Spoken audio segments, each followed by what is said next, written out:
হুম। আসসালামু আলাইকুম। এখন দেখেন একটা বিষয়, গুরুত্বপূর্ণ একটা বিষয়, বর্তমান ক্ষুদ্র জাত নৃগোষ্ঠী নিয়ে এই মুহূর্তে তো আলোচিত একটা ইস্যু। পাহাড়ের অস্থিরতার কারণে ক্ষুদ্র নৃগোষ্ঠী নিয়ে মাঝে মাঝেই আলোচনায় আসবে।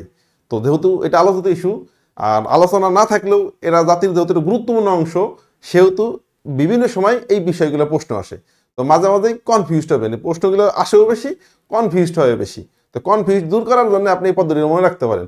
যেমন এই যে আমাদের দেশে যে দুই ধরনের পরিবার, পিতৃতান্ত্রিক এবং মাতৃতান্ত্রিক। তো সহজে আপনি মনে রাখতে পারেন যে খাগামা অর্থাৎ গারো, গারো এবং খাসিয়ারা, খাসিয়া এবং গারো, গারো এরা হচ্ছে মাতৃতান্ত্রিক, মাতৃতান্ত্রিক।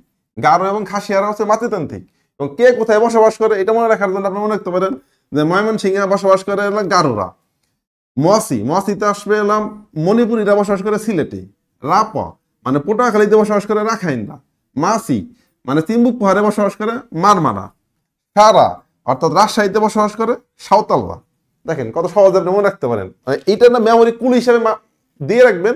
পরীক্ষা হলে যখনই দেখবেন যে যখনই রাখাইন পাবেন, তখন যদি রাপা মাথায় চলে আসে, তাহলে কিন্তু আপনি আইডেন্টিফাই করতে খুব ইজিলি, মানে আপনি কনফিউশন থেকে বেরিয়ে আসতে পারলেন।